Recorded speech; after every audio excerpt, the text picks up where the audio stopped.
What's up, boys and girls? Welcome back to episode 38 of the Sicko Sports Podcast. It is Wednesday, December 22nd. We're almost there, guys. Just a few days away till Santa creepy ass comes down that chimney and leaves presents for you and eats your cookies and your milk and all that other weird stuff that we're supposed to believe. But we are so close to being there. I'm excited. Christmas is one of my favorite holidays, man. Between that and Thanksgiving, I'm not sure. I think now that I have a son, Christmas is my favorite holiday. He doesn't care too much for Thanksgiving. It's whatever to him. He's not even at the age where he can force himself to like turkey the way the rest of us do. Let's be honest, turkey's not great. You know, green bean casserole, not fucking great. Everything else delicious. But he's not old enough to kind of force him into understanding the entire kind of tradition of Thanksgiving and what it really means and being with the family and laughing. He doesn't care about that, right? Compared to gifts.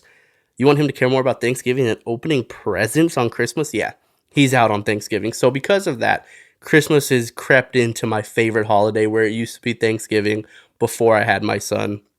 But I can't wait, man. Only a few days away. Before we jump into the episode, guys, as always, if you want to listen to this, if you want an audio-only version, if you're trying to put the phone away in your pocket, if you're at the gym, if you're trying to clean, if you're trying to do stuff, but you want to listen, there are audio-only versions on Spotify, Google Podcasts, Apple Podcasts, iTunes, anywhere that you get your podcasts on. Every single episode is uploaded on there as well every Monday, Wednesday, and Friday, along with the YouTube video. Cool little tidbit, if you're trying to get in early, those audio-only versions actually upload before the video does. So if you want to listen to it before the 6 p.m. drop of the YouTube video, they're usually on there before like noon. It's already on Spotify and podcasts. Audio-only versions are already up there. So head over there. If you don't want to watch it, if you want the audio only, go ahead and close out of this. Head over to Spotify and press play. It's already uploaded on there. Other than that, guys, today, really exciting day. Got my tickets to Spider-Man No Way Home. I'm really, really excited about it. Me and my son are pumped all week long. We've been watching all the reruns, all the stuff on TBS and FX and TNT, wherever the hell they're playing all these Spider-Man movies. We've been watching a few of them. We even saw the multiverse one with Miles Morales. Jet loved that one, so we're really excited to watch it. We finally got our tickets, and I've done a really good job. I'm proud of myself for being able to stay away from any spoilers. I have been avoiding anything on social media. I don't even want to know your review. I don't want to know what you think about the movie in terms of was it even good or bad. I want to stay away completely. There's nothing worse than spoilers. I've even stayed away from trailers. People that watch like the extended trailers, those red band trailers, whatever there are, like, what kind of serial killer are you? Do you eat cereal with milk, with water? You know what I mean? Like, what else do you do in your private life that you're watching all these extended trailers of movies that are coming out? It takes away from the movie. It completely takes away from the experience. I'm not about that. I don't want to do that. I've been doing a good job staying away. I haven't let anything spoil it for me. Any ad that comes up, I immediately try to skip over. I don't even want to see I don't even want to see previews. I don't even want to see an ad. I just want to be completely surprised with what I'm about to see. The thing I'm most excited about, though, is even when I'm trying to skip and stay away, usually you'll see by now this is overrated, it wasn't that good. I haven't seen any of that. The few that I've seen is like, this is the 12 out of 10. This is the best. So hopefully they don't set it up too much, right? They don't set me up for disappointment. But the fact that I haven't even seen people say that it's a bad movie, especially at this point when like usually this is when the haters and the trolls come out and like, oh, it's terrible, it sucked. I haven't even seen that about it. So this gives me a lot of hope. We're really excited. We're going to get our popcorn. We're going to get our icy, our candy. Jet's going to have a bunch of chocolate. He's probably going to get on his pants. He gets chocolate on his butt every freaking time we go to the movie theaters. I don't know how. Every single time we go to the movies, he always manages to drop 1 or 2 pieces of chocolate to the back of his seat where he then sits on it all throughout the movie. We get up, we walk out, and my son has a chocolate ass. Every single time, it never fails. So looking forward to that. And moving on, I know you guys want me to get into the sports world. I'm going to upset you. I'm sorry if you don't want to hear about Jake Paul anymore. But I am going to continue to talk about that guy because that was the thing to talk about over the past weekend. Now he has some back and forth with Jorge Masvidal that's starting to build some steam, and people are getting real interested in, is Jorge going to be the next guy? He came out and had an interview, he being Jake Paul, came out and had an interview. Well, not necessarily an interview. He was on his brother's podcast. So let me clear that up. It wasn't really an interview. He was on his brother's podcast, Impulsive, which is, as they say, the #1 podcast in the world. I mean, when they're garnishing 1 million views in one day that they post it, that's a pretty damn big podcast. And it's a phenomenal podcast, by the way, if you haven't seen it, which, again, when you're getting over 1 million views, I don't know who hasn't seen an episode of Impulsive. But it's really good, man. These are very intellectual people. You think that they're doofuses and, they're just in it for clout and they're just content creators. They're actually pretty intelligent guys, and they have really good conversations with all types of different people. It's a phenomenal podcast. But Jake was on there, and he offered Jorge a contract, basically. He gave him an offer. He said, hey, I am prepared, we are prepared to offer you $5 million guaranteed, plus pay-per-view percentage to box me. We're offered to do that. Will Dana White allow you to do so? Will you take it? Well, Jorge saw it, and he had a response. Jorge said, $5 million isn't enough. Make it $20 million plus pay-per-view. So that way I can break off Dana White. I can break off the UFC, what they're going to want, and then I'll do it. Or, this is where it gets interesting. Jorge also said, if we can't make that happen, sign a 1-fight deal to the UFC, work it out with Dana, sign a 1-fight deal, come and meet me in the octagon, and we'll put stipulations to where it is a boxing match. We will have a boxing match. The only difference is it would be in the octagon under the UFC umbrella, possibly with the 4-ounce gloves, but it will be a boxing match. I cannot elbow you. I cannot kick you. I cannot slam you. I cannot go for takedowns. It will be a boxing match. If I do anything else, I would forfeit my purse, my earnings to you. What this tells me is Jorge Masvidal's not going to be his next opponent. What this tells me is that it is 100%, it ain't going to be Jorge next. There's just no way. Because if he wants 20 million plus pay-per-view, Jake Paul and the team's not offering that. There's no way they're going to give him 20 million plus pay-per-view. Who knows? Maybe it comes in, and I truly believe that Jorge's just shooting high here, right? He's a good negotiator. I'm going to shoot high and meet somewhere in the middle. If he said 5, I'm saying 20. If we can meet somewhere around the 10 to 15 range, that could get him moving. But he's right. He does have to pay Dana White. He does have to give money to the UFC, so that will have to be covered. As far as Jorge thinking outside the box, which is interesting because I think Jake Paul would entertain it. Everyone's going, oh, there's no way Jake Paul would do it. I think he would entertain the idea. You have to remember, the Paul brothers are outside of the box thinkers. This is how they create content. This is part of their jobs, are thinking outside of the box. This is how they got into boxing. They got into boxing by thinking outside of the box. This is what they do. So when you present an outside of the box idea that has some way of working that also can generate a lot of money, I think Jake Paul would entertain it. The problem is that there would be too many stipulations that the UFC would not meet. Jake Paul is not going to wear Venom shorts. Jake Paul is not going to have a walkout the way you would typically have a UFC walkout. Jake Paul would want to have all control over the branding of Jake Paul for that fight, which the UFC would not do. On top of that, Dana White has already said all the circus stuff is for other promotions. We are in the business of MMA fights. So if you're saying that, Dana, I think he's so prideful that he won't back down from that. I think he would say, hey, I don't care. We're not going to make a boxing rules UFC event. It's not happening. If you want to get in the octagon, cool, you're going to have an MMA fight with somebody, which Jake Paul's not going to do right now. So because of those reasons, Jorge's out to me.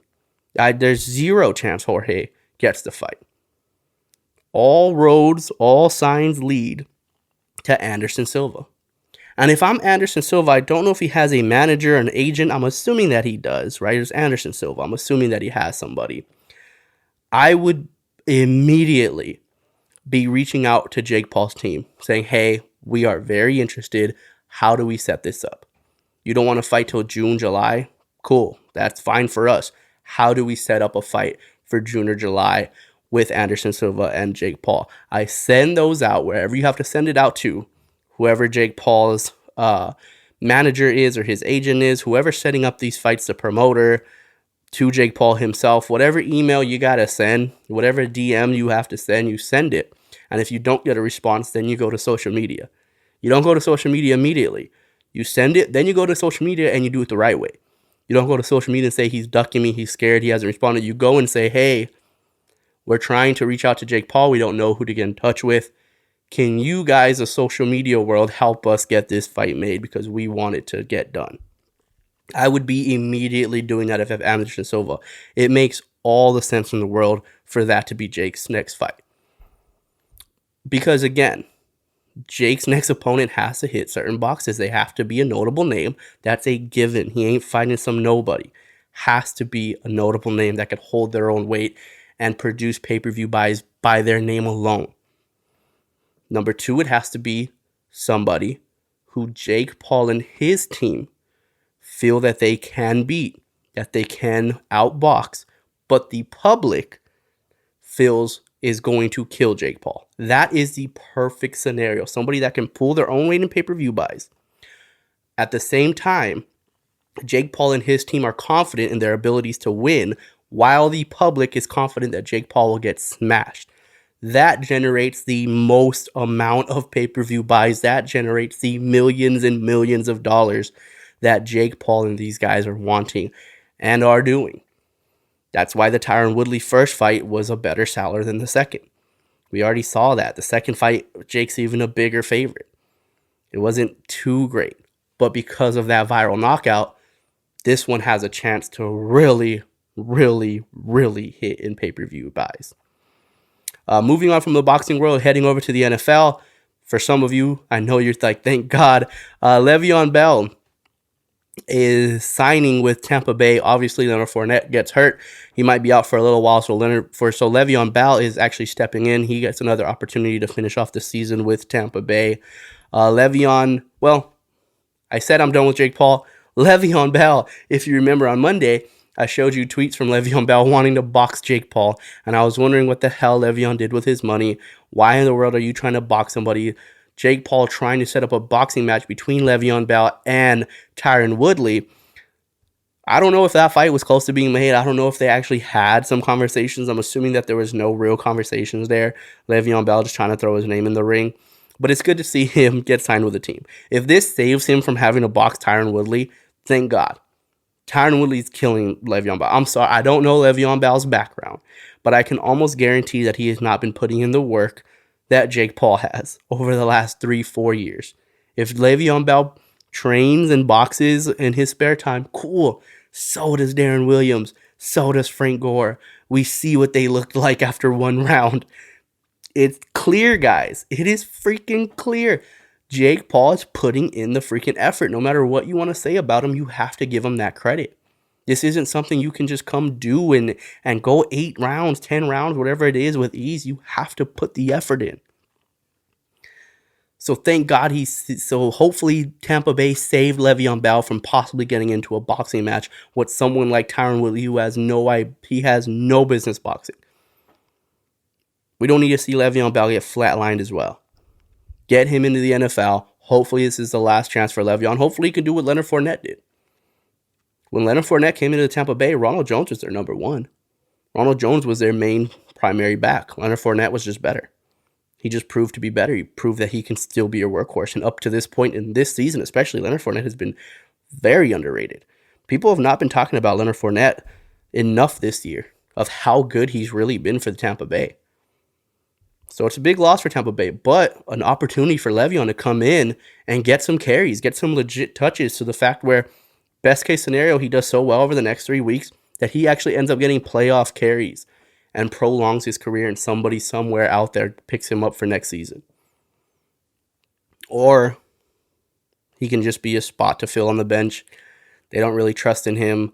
He's not really in the shape. He doesn't do anything in practice that makes him feel comfortable, and he doesn't get the touches, he doesn't get the carries, and he ends up Unfortunately, if that happens, he would end up, in my opinion, this would be the last season of Le'Veon Bell in the NFL. And God forbid we see him boxing Tyron Woodley or someone of that nature. He needs to stay away from the Tyron Woodleys of the world. I know Jake Paul made it look easy. Le'Veon, you're not knocking Tyron Woodley out. I promise you. Tyron Woodley would flatline you. Don't do it. And then we also had some games last night. Seattle against the Rams. Divisional game. Tough game for Seattle. I really thought they were going to be able to put a little more pressure. I said they were going to lose. Speaking of which, my picks, I'm sorry. I went 3-1 in terms of teams who I thought were going to win, but I missed did I miss every game? I missed every freaking game besides Minnesota. So I went 1-3 against, in terms of actual winning the bets because I bet it, with the spread. I didn't go money line. I went with the spreads. So I went 1-3 there, but that was before I knew who was going to be in. This was the understanding that Baker might still play. This was with the understanding that Heineke might play for Washington. If I knew those things, which unfortunately that episode came out way beforehand, if I knew those things, it would have probably changed me. But I did go 3-1 in terms of teams that I thought were going to win. So that's cool.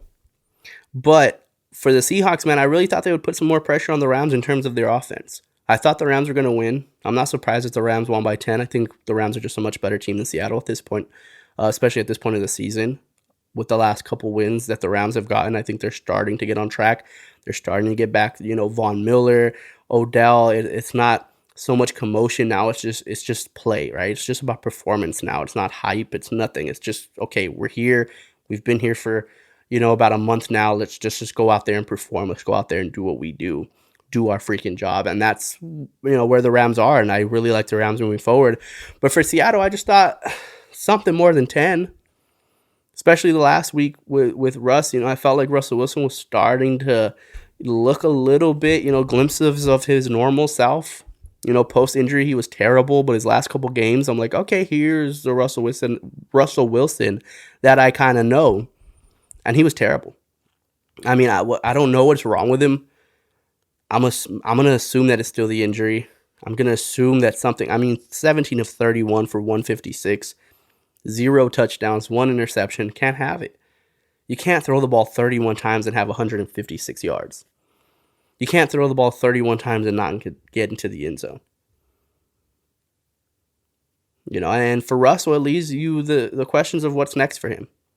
What's next for Russell Wilson? If there were trade talks coming into this season based off his performance of last year, you can guarantee there's going to be more trade rumors at the end of this season. 100%. If Deshaun Watson is available and if he's not facing any legal charges, if there's nothing happening to him, if he's not going to prison, we still have no clue what's going on with Deshaun Watson. I mean, have you heard anything about Deshaun Watson? Like, these are serious allegations, and I haven't heard anything, literally nothing about what's still going on in that whole situation. So it's interesting to me is like, all right, if Deshaun Watson is available, if he is cleared of any charges and he's not in any legal trouble, I would assume that the Seattle Seahawks would be immediately in that race. And for the Texans, I mean, are you going to get a better quarterback than Russell Wilson out of Deshaun Watson trade? Especially not this year. I don't care if you get the first pick in the draft from the Detroit Lions. There isn't a quarterback that you look at with more upside than Russell Wilson, not this year in the draft. So it's going to be interesting to see what goes on with Russ. I'm telling you, those trade rumors are going to come, whether it's to Houston, whether it's Miami, whether it's Denver. Like, there's so many teams where these talks are going to continue to come about Russell Wilson and his availability with the team. And the other part of it is Pete Carroll. Is Pete Carroll still going to be around? College teams might come calling to him, and who knows if Pete Carroll's going to want to jump ship and try to win another national championship. If the USC job was still open, I would feel a little more confident about that. If the Notre Dame job was still open, maybe I feel a little more confident in that. There's obviously not a spot for Pete Carroll right now in college football. with teams pretty much locked up with their coaches for next year. But are they going to want to move forward with Pete Carroll? And if you trade Russell Wilson, are you confident that Pete Carroll, whatever assets you get back for Russell Wilson, Pete Carroll is the guy to build that team back again? Do you feel confident that? If I'm not mistaken, the first time they finished last in that division since Pete Carroll's arrival. You can't be on a downhill trajectory, right? Every single year over the last 3 years, they've gotten worse and worse and worse. Who knows? Maybe they blow the whole thing up, let go of Pete Carroll, trade away Russell Wilson, and they try to come in with a whole new head coach and a whole new system and a whole new vibe of that team. They try to bring in new blood. That could be what's going on with Seattle, but it's going to be interesting to see from here on out. It's hard to imagine that the rumors won't start swirling again about Russell Wilson's availability. I really think they're going to make a strong push for him to be on the block. And if they do again, Russell Wilson doesn't seem like, as much as he's a team first, team oriented type of guy, as much as he preaches, the Go Hawks and all that, it's hard to imagine that Russell Wilson, if the trade rumors come again, he won't say, yeah, 100% get me the hell out of here. Like 1,000% I'm ready to move on and go to a different team. Because at the end of the day, I'm Russell freaking Wilson, and you guys are back-to-back years talking about trading me, trying to trade me. Get me the hell out. After that, we also had the Eagles, and they traveled to Washington. They were at home against Washington. Washington travels to Philly. Interesting enough, Washington brings their own benches to Philly. They take their own benches just to lose in that game. They did say that, I did see something that Washington was going to take benches for the remainder of their divisional road games. It's kind of corny to me. Like, it's kind of a recycled joke. The Cowboys brought their benches in, so now you want to do it, but then you want to do it against Philly in New York. Like, I mean, it makes sense if you do it back to the Cowboys. Like, sure, that's fine. But to just be like, oh, we're taking our benches everywhere now, it's like, all right, that's kind of awkward. You have to remember, Dallas didn't take their benches just because that was like their way of dunking on them. Was it an added bonus? Yeah. But they took their benches because they were like, hey, those away benches suck. We want good heated benches for our players, and we've heard that your away benches are terrible. So we're going to take our own. And on top of that, it's a way to dunk on you. Yeah, for sure.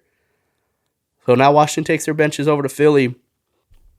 And, they started off hot. They came into the game. They get a weird interception from Landon Collins off the back heel of Dallas Goedert. Just a drop pass. It bounces off his heel. It flutters up in the air. Collins gets the interception. They start off up 10-0 in that game. And I was like, oh, crap. This would be very tough, very embarrassing. I mean, Philly fans are going to be very upset.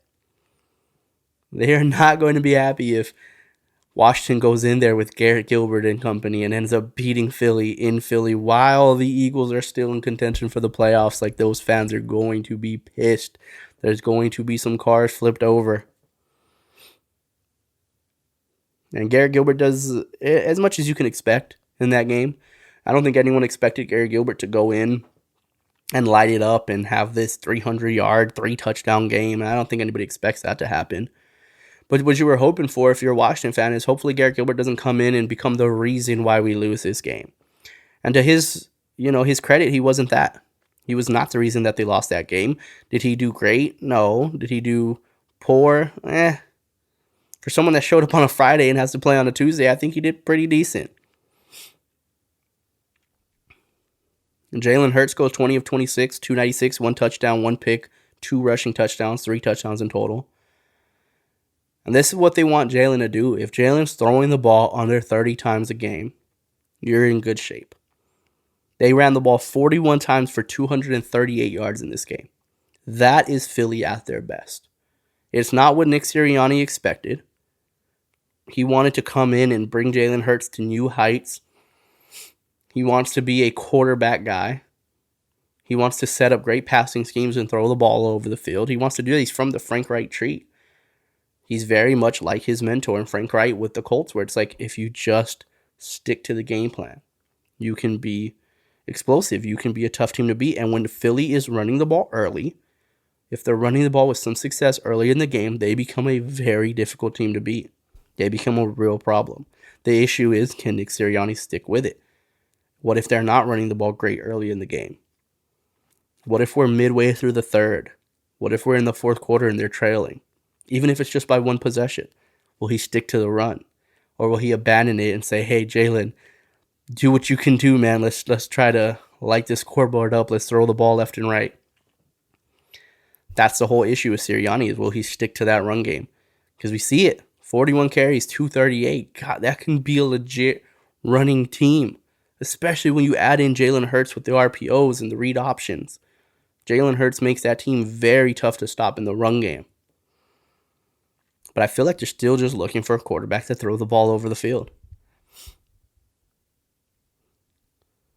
So the Eagles move a bit closer. They stay in playoff contention. For Washington, it's a complete, I mean, every game for Washington has been a must-win, but this is it, right? If they lose to Dallas, then that is 100, like that's going to be it for their season. So Washington has a huge game Sunday night against Dallas. They have to win that game to keep their season alive. And for the Eagles, they own their own destiny now. Just got to keep winning. If I'm not mistaken, the Eagles have New York and Dallas left on the season. So they still have a chance. The Eagles still have a really good chance to make the playoffs. Unfortunately, it's all through. I think Dallas is going to dictate the seasons for Washington and Philly now. Both those teams need to beat Dallas in order to have a shot to make the playoffs. Both of them. For the Eagles, they can run the table, right? They can run the table and win the division still, right? If Dallas loses to Arizona, if Dallas loses to Washington, well, Dallas would have to lose all 3 games. Philly would have to win all 3 games in order for Philly to win the division. Still a possibility, especially that third game is against Dallas. Who's to say Dallas doesn't lose to Washington and Arizona, and then for Philly, you win your next 2 and you play against Dallas for the division. I don't see that happening. I think Philly loses again. I think Philly loses to Dallas at the end of the season. I think Dallas beats Washington. And if Dallas beats Washington, then that finishes off the division. But here we go. It's crunch time for Nick Sirianni and the Eagles. Luckily, they're in the NFC where there's so many teams just sitting at that 500 spot. It seems like nobody's really been wanting to take over and take control. Besides the 49ers. The 49ers have been able to do so. Which, speaking of them, Thursday night football tomorrow night. 49ers at Tennessee. 49ers are currently 8-6, and they are the 6th seed, 2 games behind the Cardinals and the Rams in their division. Very interesting to see how the 49ers handle the Titans. The Titans have been atrocious on offense. Titans coming off of a loss against the Steelers. I mean, they cannot afford to lose 2 games in a row. They absolutely cannot afford it because unlike the NFC and the AFC, there are a lot of teams right above 500. Teams like the Colts and these guys, the Bengals, the Ravens, these teams are all sitting at 8 wins. So if you're the Titans, you can't afford to drop 2 in a row. You can't afford, especially with how that offense has been looking. And if they lose this game and they lose 2 in a row, they have the Dolphins next week, who've won 6 straight games. So 100% the Tennessee Titans cannot lose this game, and I just hate the matchup for them. I hate playing against the 49ers when your offense has been atrocious.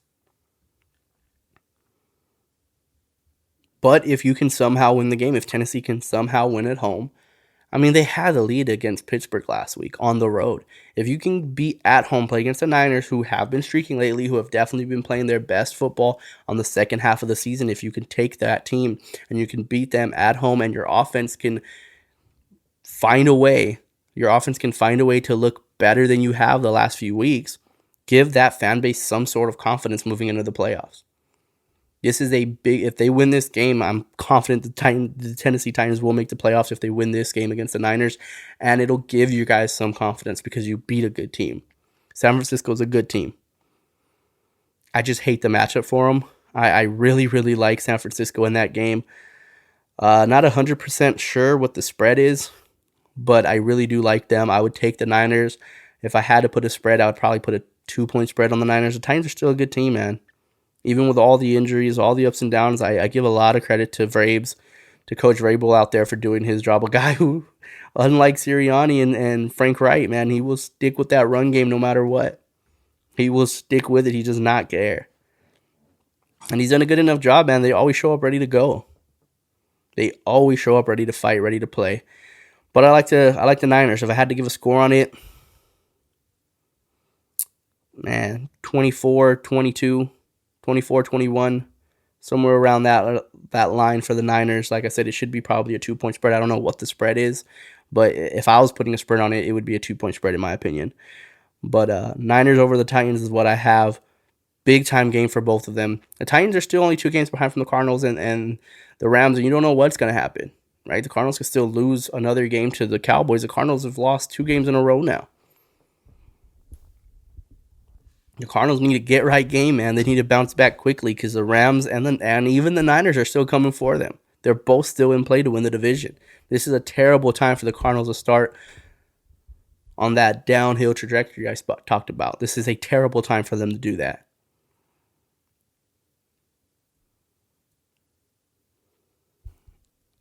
And if you're the Titans, like I said, you have a chance to play at home in the playoffs. You have to take advantage of it, man. By all means necessary, you have to get it done. You have to get it done at home. I just hate this freaking game for them. Other event happened past weekend on Saturday. UFC Fight Night Lewis versus Daukaus. Not Daukaus, as Brendan Schaub continues to call him Daukaus. His name is not Daukaus, it is Chris Daukaus. Really good fight night. I want to start off with the Sun Tzu and Ricky Simón fight. Simón wins by KO in round 2. He looked so damn impressive in that fight. His pressure, that kind of physicality that he possesses, you can see how worried people are of his takedown ability. His wrestling is such a high level. He is a high level wrestler. And it happens again, man. You look at Ricky Simón, you don't really think of him as a big time striker. He's definitely known as a guy who wants to get the fight to the ground, stay on top of you, wear you down, and break you that way. But you see him get a KO in round 2, and it's based off of that ability to just be explosive and have that wrestling base. You have to respect it. When he changes levels, you have to respect it. And that makes your hands drop. That makes you focus a little too much, especially because he got a takedown early in that fight and held a Sun Tzu down. That happens one time. All of a sudden, your techniques and your ability to not get hit up top go out the window. Lands a huge shot. Puts the Sun Tzu out. KO round 2. Big time fight for Ricky Simón. But I think he dropped the bag. I think he messed up when he went to his post-fight interview. The in-ring interview after the fight, I was sitting there, and before he started talking, I was like, please don't call out Sean O'Malley. Please don't call out Sean O'Malley. For the only reason that you're not going to get that fight. You're not going to get it.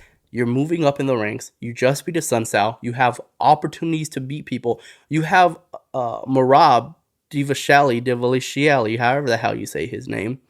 Speaking of not being able to pronounce names. His name's harder to pronounce than Daukaus, so I will say that. But you have Merab, who you've already beaten. If I'm not mistaken, that was his first fight in the UFC was against Merab. They didn't know what those guys were going to be, and he beat him. Merab is the 6th-ranked fighter right now.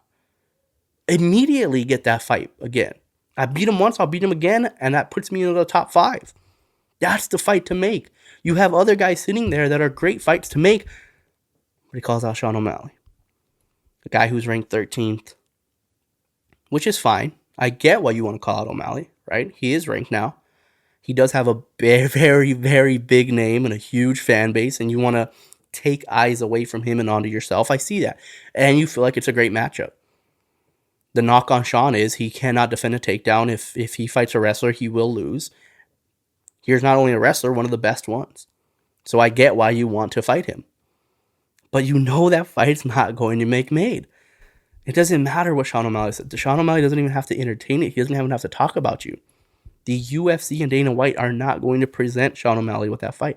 Dana White and the UFC are never going to call Ricky Simón and say, hey, we got Sean O'Malley this date, yes or no. That's not going to happen. They're never going to call Sean O'Malley, hey, Ricky Simón, this date, yes or no. That's not going to happen until it has to.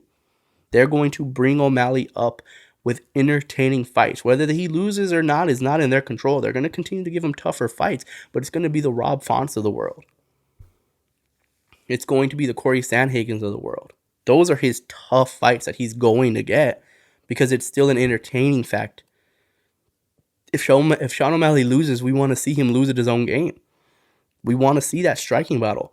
Nobody wants to see O'Malley get taken down and held down from an entertainment standpoint. Obviously, people want that. People who dislike Sean O'Malley or are huge fans of Ricky Simone, obviously they want that. But from this the standpoint of entertainment value of selling pay-per-views or bringing eyeballs to it, no, you want that to be a strike. We want Sean O'Malley to show off his skills, and if his skill set isn't good enough to win, then so be it. But you want to put him in a fight where he's going to show off his skill set against the Rob Fonts and the Corey Sandhagens. So I feel like he dropped the bag there. I feel like Ricky Simone had a real opportunity to position himself into the top 10, possibly get a fight with Merab, who's a guy who he already beat. He can be confident in that fight and push himself into the top 5. Ricky Simone had a chance to fight somebody. He had a chance to call out the number 6 ranked guy who he's already beaten. But instead, he called out Sean O'Malley. It's a real mistake, in my opinion. A real mistake, man. Sometimes you need to position yourself a little bit better. Understand what path there is to take. There's certain guys that you can get that from. If Dominic Cruz had lost his last fight, you call out Sean O'Malley 100%. You set that fight up. It makes sense. They would make it happen. It's a big fight. You could take eyes from him. But Ricky Simone, I don't get it, man. Amanda Lemos, Angela Hill. Lemos won via decision. Angela Hill was very upset about it afterwards. She went on Twitter and was like, oh, look at the comments. Comments say everything. I felt like I won. I did see a lot of people thinking that she won that fight. It was a close fight. I don't think Angela Hill was robbed, to be honest with you. I think, you can make I think Angela Hill got the second. Lemos got the first. However you feel about that third round, I mean, it was close. It was definitely close. I wouldn't be upset either or. If Angela Hill got the win, I wouldn't say Lemos was robbed. If Lemos got the win, which she did, I'm not saying Angela Hill was robbed. Shit, make it a draw, man. Make it a draw. I wish refs could make a round a draw. But they can't. They have to give a 10-9 somewhere. Give them a fucking 9-9. Oh, wow, it's a draw. You guys, neither one of you did enough to win. You both did enough to not lose. Like, that's basically what this fight should have been. This fight should have been a draw. Should have been a draw, run it back. But Lemos wins. She moves on. Angela Hill, still tough chick, man. She's still really good in that division. Definitely still a big name, and I'm sure she'll bounce back from it just fine on her next fight, depending on who they give her, but I think she'll be fine. Just got to up the aggression level, right? Very similar to Masvidal before he had his, Masvidal talked openly about the whole show, that game show he did or whatever, where he was isolated, but he talked about having this new way of thinking and this new approach to how he's going to go about fights. It's no longer about trying to win and, he's like, I'm out here worrying about getting the victory and just worrying so much about not losing, where I need to just go in there and try to end people. I need to go in there and try to detach souls from people. That's what Angela Hill needs to do, man. You see her and it's like, all right, you have a gripe because you feel like you won. Okay. Go finish somebody. Angela Hill has had decision after decision after decision after decision. Some of those are not going to go your way. You can't expect to just have a whole career of decisions and none of them be losses. You might get in a situation where you feel like you got robbed. The best way to stay away from it is be more aggressive. Up that aggression level in the first fight. That's what I want to see from Angela Hill, right? If she comes back in her next fight and she gives the first round away, she's not very aggressive. You see her being super strategic about how to outpoint somebody. Then what are we talking about? What are we talking about? Come out and get it done. Speaking of point fighters, Wonderboy, Bilal Muhammad, Stephen Wonderboy Thompson. If you don't know who Wonderboy is, I mean, jump off of something high. Like, Wonderboy is that dude. You should know who Wonderboy is just by the name Wonderboy. But Stephen Thompson, Bilal Muhammad, another fight via decision. Bilal Muhammad, definitely different from the Angela Hill fight. Bilal dominated that fight. Just wasn't really a contest. Wonderboy had very little to no success in that fight. And for Wonderboy, man, everybody's talk about Wonderboy earlier in his career, remember, was his takedown defense and how it's so impressive that he's been able to ward off these wrestlers and have such a high takedown defense. One of the highest in the divisions at that point was his takedown defense, and it's evaded him. Like, it is, I mean, you saw it with the last fight, with the Gilbert Burns fight, and you saw it now with Bilal, who, two really good wrestlers, they're very, very good. So it makes sense, but, I mean, completely evaded them. Like, his takedown defense is gone. He is getting taken down at will now, and he just does nothing to get up. Right? He's not really exploding out and trying to do anything to get up. He's kind of accepting when he's down there, and he's kind of like, all right, well, this round's kind of over. I'll come back next round and, start on the feet, and hopefully I can land something. And he's just having a tough time, man. I don't know if it's lack of fire. I don't know if it's lack of passion or the training, or he's been in the game for so long. Maybe it's a lack of that, or the fact that it's just old age. Age catches up to everybody. He's 38 years old. Wonder Boy's 38. He's not some, young, spring chicken. Like, he's been out here. I know he talked about it afterwards and was like, there's a new fire and, it's definitely some passion, and it's a passion to get better at what I need to get better at. And I get that, but I don't know if it's a lack of passion. Wonder Boy doesn't strike me as a guy who just, it's hard for him to get up and train, and it's hard for him to take it seriously. Like, I don't really get that from Wonder Boy. What I get from Wonder Boy is he's a 38-year-old guy. As much as he wants to be Wonder Boy, he's a fucking Wonder Man. Like, he is old, man. 38 is not a good age for MMA. It's just not. So maybe that explosivity and some of that power and being able to keep people off with certain shots and certain, that quick twitch slows down just slightly and allows people different angles, or allows people to get in deeper on takedowns. That's what I see from Wonder Boy, more than a lack of fire or a lack of passion. I think it's very different. Derrick Lewis, going on to the main event. Derrick Lewis KOs Chris Daukaus in round 1. I mean, if you didn't see that coming, it should have been an easy. Everyone should have robbed Vegas for this one. Derrick Lewis comes in the underdog. I don't know how. Okay, he lost to Ciryl Gane. Ciryl Gane should be even money in a Francis Ngannou title fight. I think he's the underdog. He shouldn't be. This should be an even money fight. Ciryl Gane is by far the second best, if not the best. We will find out. But he is definitely one of the best 2 in that division. Ciryl Gane is a fucking animal. Ciryl Gane is a scary, scary human being who moves like you cannot imagine a heavyweight moving, who has an insane fight IQ. He has every making of a great champion, does Ciryl Gane. Chris Daukaus is not that. So because Derrick Lewis lost to Ciryl Gane, you cannot put too much on Derrick Lewis. Not against someone like Chris Daukaus. No offense to Chris Daukaus, but he had no business being in that fight. None. I mean, his biggest win is against Abdurakhimov. These fucking names, man. But that was his biggest fight, right? Abdul, I think, is ranked 8 now. That was a big fight for Chris. He got it done. That was his last fight. He's beaten Oleinik before. So he has some notable wins, but that was his first win in the top 10. Derrick Lewis doesn't fight people if they're not in the top 5. Like, Derrick Lewis don't fight guys outside of the top 10. He hasn't in a very long time. Talking about a guy who knocked out Curtis Blades. Talking about a guy who knocked out Volkov. Talking about a guy who has a win over Francis Ngannou. And the interesting thing for me, for Derrick Lewis, is he'll tell you immediately what he thinks about you as a fighter. Within the first minute of every fight, he tells you exactly. You should live bet on. Derrick Lewis should be the number 1 live betting fighter in the world. Within the first minute, at the end of that first minute mark, if his back's against the cage, he's losing this fight. If the back's against the cage, he tells you immediately, oh, I'm not as good as this guy. You see the tentativeness against Curtis Blades. You saw the tentativeness against Volkov. You saw the tentativeness against Ciryl Gane. Now, granted, he won 2 of those fights with that one-shot power. But he will tell you immediately, oh, okay, this guy's better than me. As soon as they come together in the middle, he'll bounce back. When they're throwing, he'll just get out the way by any means necessary. He will just clear the fuck out of the way of whatever attack's coming at him. He'll put himself against the fence, and he will just wait and wait and wait for that one-shot power. We saw it against Junior Dos Santos. Like, he will put himself against the fence. Against Daukaus, they met in the middle, and he just kept coming forward. He was like, oh, I have zero respect for this guy. I have no doubt that I'm going to knock this dude out. That is not good.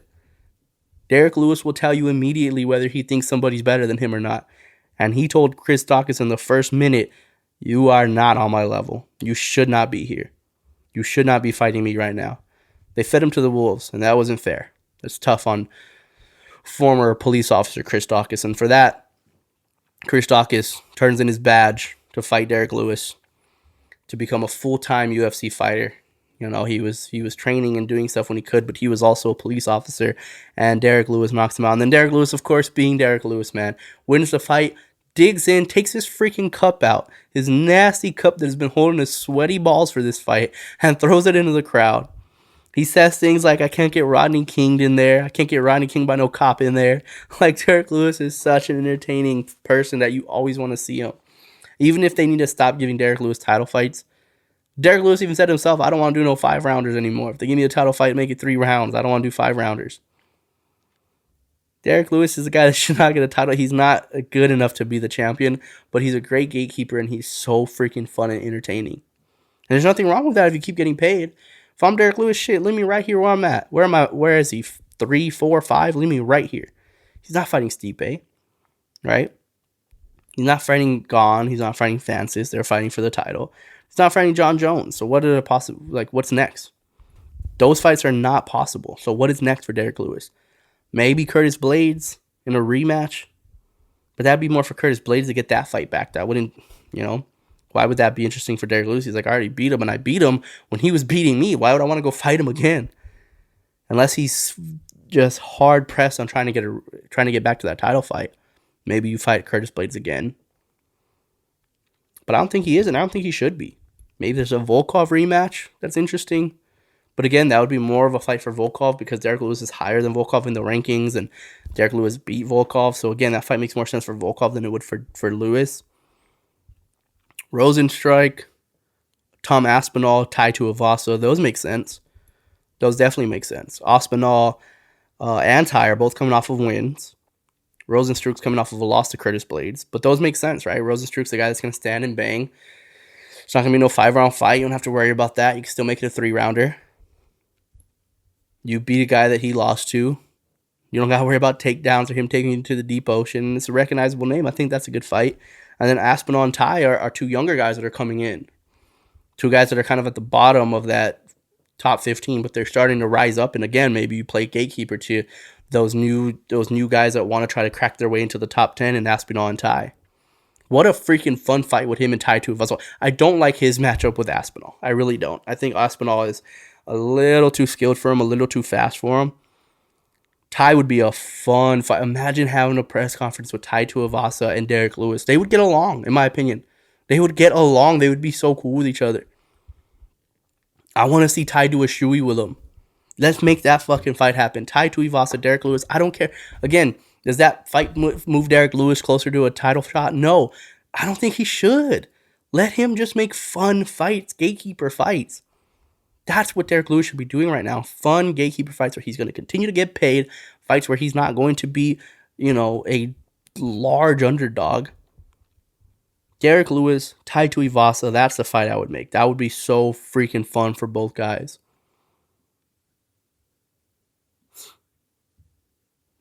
That's where I would make it, for sure. But that's it, guys. That's it for Wednesday. Don't forget to watch Thursday Night Football tomorrow. I'll be back Friday with a little bit of a Christmas special episode with you guys. I'll have everything you need leading into Week 16. We'll do NFL updates. We'll do game day picks. We'll put 5 picks up on the board against the spreads. You guys can use those and put them in a parlay for sure. I hope I make you guys some money. But we'll have that on Friday. I promise I will not ruin Spider-Man for you. I will not talk about Spider-Man No Way Home that we're going to watch today. I will not talk about it on Friday. I will let you guys enjoy it. No spoilers from me. But I hope you guys have a great day, man. Friday is Christmas Eve, so it'll be a kind of Christmas episode. I'll try to decorate this little setup a little bit more. I'll, decorate a little bit. Definitely not painting my beard white, so don't expect that. But yeah, man, we'll have a nice little Christmas episode. But I hope you guys are doing good, man. If you guys are last minute shopping, get in there. Don't hurt anybody. Don't cough on a bunch of people, man. Try to stay safe. Try to stay clear of that damn Omicron coming up here. It's that way you can enjoy the holidays with the fam. But anyway, I'll see you back on Friday and bid you a Merry Christmas then. As for now, have a good one. Thursday Night Football, do not miss it, 'cause that's what we're talking about Friday, and then the rest of the NFL Week 16 coming up. But you guys be easy. Peace.